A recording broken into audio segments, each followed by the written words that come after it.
Individual agency doesn't operate in a vacuum. It interacts with the opportunity landscape, the structural reality of economic and social capital. Recent big data sociology has quantified exactly how place acts as a determinant of destiny. Yikes. So these are things we do want to talk about, where you may or may not just have more or less opportunity. Research by Raj Chetty and colleagues using the Opportunity Atlas has revolutionized the understanding of social mobility in the United States. By tracking millions of lives, this data reveals that neighborhoods are causal in determining outcomes. Wow. The magnitude of place. Children's outcomes in adulthood vary sharply across neighborhoods that are just a mile apart. Moving a child from a low opportunity to a high opportunity neighborhood earlier in childhood significantly increases their lifetime earnings and reduces incarceration rates. Yeesh. Characteristics of high opportunity zones. These areas are not merely wealthy, they are characterized by specific structural features. Better schools, greater family stability, higher levels of social capital, trust, and less residential segregation. These environments provide the scaffolding that makes goal pursuit viable, effectively lowering the friction of achievement. All right, socioeconomic status and cognitive bandwidth. The scarcity mindset, here we go. And I wonder if this is like akin to that idea of social comparison bias, like how much of scarcity is based on your expectation of what people ought to have or not have. Like people can experience scarcity in the United States with significantly more absolute wealth than people 3,000 years ago had, who felt like they had everything they ever needed. All right, the scarcity mindset hypothesis suggests that poverty imposes a cognitive tax, dealing with immediate survival needs, paying rent, finding food, navigating unsafe streets, consumes executive function resources, leaving little bandwidth for long-term strategizing or risk assessment. This is not a failure of character or culture of poverty, but a resource constraint. Scarcity is a book as well. I have read this book, and it is kind of crazy. Would recommend, but it's rough. It's rough stuff. Low socioeconomic status environments also create physical barriers. The spatial mismatch hypothesis details how low-skilled workers are often physically separated from suburban job centers. This geographical distance, combined with poor public transit, creates a logistical barrier that compounds the skills barrier, making agency physically harder to exercise.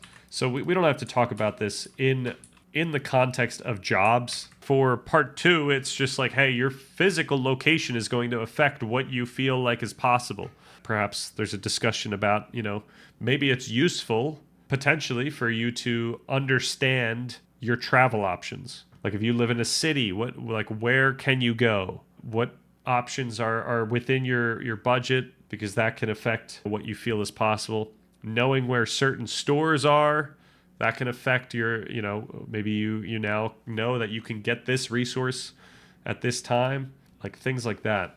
The Indian sugar farmer experiment. Yes, that was in this book. That was in the Scarcity book. And I think this deserves a full Gemini. The Indian sugar farmer experiment is a landmark study in behavioral economics and psychology that provided powerful evidence for how poverty affects the human brain. Conducted by researchers. The study was published in the journal Science in 2013. It is most famous for demonstrating that poverty imposes a cognitive tax, effectively lowering a person's functional intelligence while they are under financial stress. Before the study, the prevailing view in many policy circles was that poor people often remained poor because they made bad decisions. For example, borrowing at high interest rates, failing to save. The researchers proposed a different hypothesis. Scarcity captures the mind. They argued that the condition of poverty itself, the constant mental effort required to manage limited resources, clogs the brain's bandwidth, leaving less cognitive capacity for other tasks such as long-term planning, solving complex problems, or resisting temptation. To test this, the researchers needed a group of people who fluctuated between poverty and abundance so they could test the same individuals in both states. The subjects, they chose sugarcane farmers in the Villupuram and Tiruvannamalai districts of Tamil Nadu, India. The context, these farmers received their income in lump sums once a year at harvest time. So post-harvest, immediately after selling their crop, they are relatively wealthy. Pre-harvest, in the months leading up to the harvest, they have usually run out of cash and are financially stretched, often pawning jewelry or taking loans. So the method was the researchers administered standard cognitive tests, fluid intelligence, and cognitive control to the same farmers at different times, just before the harvest, when they were poor, and just after the harvest, when they were rich, relatively speaking. All right, the results were stark. The same farmers performed significantly differently depending on their financial state. Pre-harvest, when they were in the scarcity state, when the farmers were financially stressed, their cognitive performance dropped dramatically. Post-harvest, when they were in this abundance state, when they had cash and were free from immediate financial worry, their scores improved significantly. The magnitude of the effect, the drop in cognitive function between the two states, was equivalent to a 13-point drop in IQ. That is insane. To put that in perspective, the researchers noted that this impairment is comparable to the cognitive decline seen after losing a full night of sleep or being effectively functionally alcoholic. I didn't realize that a full night of sleep makes you lose that much in IQ. That's insane. Oh my gosh.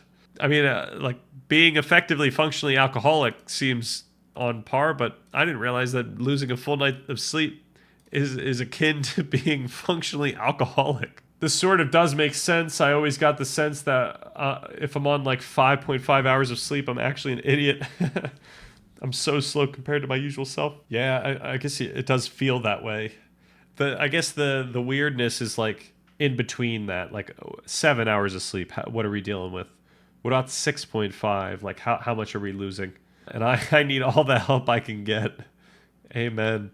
Okay, so ruling out other factors, the researchers carefully controlled for other variables to ensure it was financial scarcity causing the drop rather than physical factors. Did these people like get a prize of some sort? Like a Nobel Prize? Because this is crazy stuff. Nutrition. They checked if farmers were simply hungrier pre-harvest. They found no significant difference in calorie intake strong enough to explain the cognitive drop. They checked if the physical stress of harvesting caused the difference. Interestingly, the farmers were physically more tired post-harvest due to the labor of cutting cane, yet their brains worked better because the financial stress was gone. Nice. The experiment concluded that poverty itself creates a cognitive burden. When a person is worried about how to pay for their next meal or a looming bill, their brain is involuntarily tunneling on that problem. This leaves fewer mental resources for everything else.